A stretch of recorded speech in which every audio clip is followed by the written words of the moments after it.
Le congrès du Front populaire ivoirien prévu cette semaine a été reporté. À la base, éviter une déchirure au sein du parti.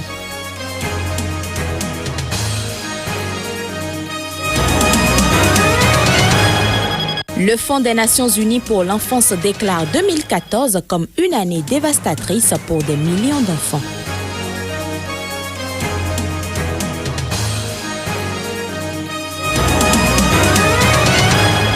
Le Paris Saint-Germain, qualifié et en tête du groupe F, sera face au FC Barcelone mercredi soir. Un match retour à double objectif pour l'équipe française.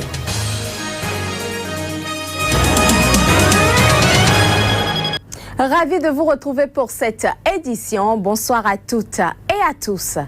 Nous démarrons par la Côte d'Ivoire où le congrès du Front populaire ivoirien prévu pour cette semaine a été reporté pour éviter une déchirure au sein du parti de l'ex-président Laurent Gbagbo. L'annonce a été faite hier mardi par Pascal Afine-Guessan, actuel président de cette formation politique. Pascal Afine-Guessan, faut-il le rappeler, avait déjà saisi la justice ivoirienne pour invalider la candidature de son mentor Laurent Gbagbo à la tête du parti. Il a qualifié de faux les documents qui soutiennent la candidature de Laurent Gbagbo, notamment une attestation écrite de ce dernier. Actuellement, deux camps s'opposent au sein du FPI. Un premier camp qui soutient la candidature de Laurent Gbagbo, fondateur du parti, et l'autre camp qui soutient la candidature de l'actuel président du FPI, Pascal Afine-Guessan, qui aspire à participer à la présidentielle d'octobre 2015 sous la bannière du parti. 2014 aura été une année dévastatrice pour des millions d'enfants pris au piège de conflits en Syrie, en République centrafricaine, en Irak, au Soudan du Sud, en Ukraine ou dans la bande de Gaza. C'est ce qu'a estimé ce lundi l'UNICEF, le Fonds des Nations Unies pour l'enfance. En Centrafrique, des anciens enfants soldats peuvent désormais bénéficier de formations pour pouvoir se réinsérer dans la société. Reportage. Des enfants ont été tués alors qu'ils se trouvaient en classe ou dans leur lit. Certains ont perdu leurs parents, d'autres ont été enlevés, torturés, recrutés comme enfants soldats, violés et même vendus comme esclaves. Ce sont là les propos de Anthony Lake, directeur général du Fonds des Nations Unies pour l'enfance, l'UNICEF. Pour ce dernier, jamais dans l'histoire récente de l'humanité, autant d'enfants n'ont été soumis à une telle brutalité sans nom. Au total, selon l'UNICEF, 230 millions d'enfants vivent dans des pays ou des zones qui connaissent des conflits armés et 15 millions d'entre eux sont directement affectés par les combats, y compris ceux qui sont utilisés, déplacés ou réfugiés. En République centrafricaine, ils sont environ 2,3 millions à avoir été pris dans le tourbillon de la guerre civile et de l'instabilité que connaît ce pays depuis quelques mois. L'UNICEF estime à plus de 10 000 les enfants soldats enrôlés par des groupes armés en 2014. Moi, je suis un rebelle, un ancien rebelle en époque. Mais présentement, j'ai vu des vies qui me plaisent pas dans le bilan. Et présentement, je suis occupé pour apprendre des métiers pour me faire quand même aider dans ma vie. Grâce au programme de réinsertion, certains ont quitté les rues ou les groupes armés pour se retrouver dans des centres de formation professionnelle. Nous négocions avec les partenaires privés qui se chargent de les recruter, si cela est possible.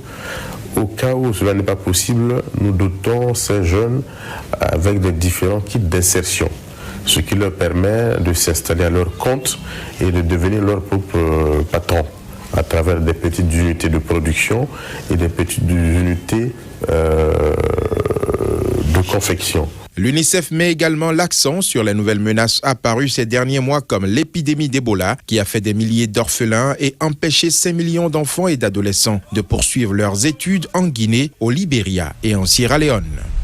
La mission des Nations Unies au Soudan du Sud a détruit un lot d'armes à feu confisquées à des réfugiés qui les transportaient depuis le début du conflit au Soudan du Sud qui a démarré l'an dernier.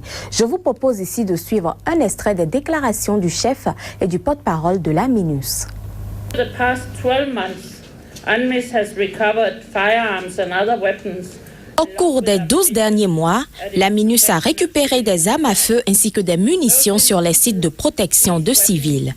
Dans la plupart des cas, ces armes ont été abandonnées par les civils et les anciens combattants qui recherchaient à s'abriter là-bas. Dans d'autres cas, elles ont été confisquées au cours d'opérations menées périodiquement par la MINUS sur ces sites pour trouver des armes, de l'alcool, de la drogue ou des objets de contrebande. Alcohol, drugs and other smuggled items. Il est de notoriété publique et cela inclut des personnes haut placées au gouvernement et je pense au président Kiir que c'est lui qui a fait cette demande. Nous étions impliqués dans des discussions avec des membres du gouvernement et finalement, nous avons trouvé un accord pour dire qu'il serait judicieux de détruire ces instruments de mort. À l'échelle du pays, je pense que ce nombre est d'environ 270 armes à feu et 18 000 munitions. Je n'ai pas de chiffres pour les armes telles que les couteaux, les lances et les machettes, mais ce nombre est indubitablement plus élevé que le nombre de pistolets et d'armes d'assaut. En Haïti, la commission de consultation mise sur pied la semaine dernière par le président Michel Martelly en vue de dénouer la crise politique qui secoue son pays a présenté mardi son rapport. Cette commission recommande principalement la démission du Premier ministre Laurent Lamotte qui s'est décrié dans la rue par des manifestations antigouvernementales. Les images. 11 personnalités composent la commission mise sur pied pour proposer une solution de sortie de crise au président haïtien. Après une semaine de consultations diverses, ces personnalités recommandent dans leur rapport la démission du Premier ministre. Le Premier ministre a exprimé à la commission sa volonté de contribuer au dénouement de la crise préélectorale actuelle en démissionnant de son poste sur demande expresse du chef de l'État. Sa démission constitue un élément essentiel dans la recherche de l'apaisement. Autre proposition de la commission pour dénouer la crise née de la non-tenue d'élections en Haïti depuis plus de 3 ans, la libération des prisonniers politiques et le renvoi du conseil électoral contesté. Hier soir, on a eu une séance de travail où j'ai pu comprendre cette proposition dans sa globalité. Mais certainement, je la reçois officiellement aujourd'hui. Le temps pour moi de la partager avec mes conseillers politiques, les membres du gouvernement, les ministres. Donc je vous reviendrai. La décision du président haïtien est attendue d'ici le 12 janvier 2015, date à laquelle prendra fin le mandat du Parlement haïtien. Passé ce délai, un vide politique sera créé, ce qui pourrait l'amener à diriger le pays par décret. Au Brésil, le légendaire footballeur brésilien Pelé a quitté l'hôpital de Sao Paulo où il était soigné depuis 2 semaines pour un problème rénal. Opéré de calculs rénaux, le roi Pelé de son vrai nom Edson Arantes do Nascimento, âgé de 114 ans, avait dû être de nouveau hospitalisé le 24 novembre dernier à cause d'une infection urinaire. À sa sortie d'hôpital, Pelé a remercié pour tous les soutiens qu'il a reçus pendant son hospitalisation. Pelé, souriant, a enfin quitté mardi l'hôpital où il était soigné depuis 15 jours pour une complication rénale qui inquiétait le Brésil et le monde entier. Je suis prêt pour les Jeux Olympiques de Rio en 2016, a plaisanté la légende du football, 3 fois champion du monde et ancien ministre des Sports de son pays, lors d'une conférence de presse aux côtés de ses médecins juste avant de sortir de l'hôpital Albert Einstein de Sao Paulo. Je voudrais d'abord remercier l'équipe médicale qui m'a accompagné pendant ces 2 semaines. Cela a vraiment été un choc, mais grâce à Dieu, je suis bien et je récupère. Plus maigre et plus pâle, la star devra passer par une période de réhabilitation pour récupérer la masse musculaire qu'il a perdue à force de rester couché.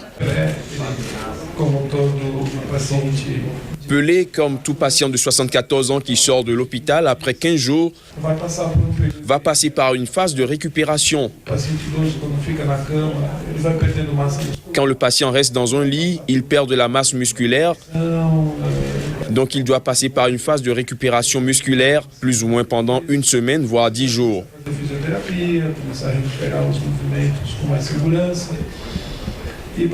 Il va commencer à faire de la kiné, il pourra refaire des mouvements avec plus d'assurance. La légende du football avait quitté les soins intensifs il y a une semaine, après 5 jours qui avaient alarmé le Brésil et la planète, alors qu'il avait été placé temporairement sous dialyse. L'éternel numéro 10 du Santos avait été opéré de calculs rénaux le 13 novembre dernier à l'hôpital Albert Einstein, puis était sorti quelques jours plus tard. Mais il avait dû être hospitalisé à nouveau en raison d'une infection urinaire. Accompagné de sa fiancée d'origine japonaise, Pelé a remercié pour tous les messages de soutien qu'il a reçus pendant son hospitalisation. Toujours en page sport, déjà qualifié et en tête du groupe F, le Paris Saint-Germain disputera ce mercredi soir à Barcelone une finale pour la place première. Objectif, décrocher un 8e de finale de Ligue des Champions, a priori plus abordable et asseoir son statut européen face à Lionel Messi et ses coéquipiers. Le match aller au Parc des Princes, remporté 3-2 par les Parisiens, reste de très loin ce que l'équipe de la capitale parisienne a proposé de mieux à ses supporters depuis le début de la saison. L'affrontement était remarquable, mais les absences d'Ibrahimovic blessé et de Suarez suspendu lui avaient ôté un peu de sensation. Ce soir, le match prendra sûrement une autre tournure avec la présence sur le terrain des deux stars.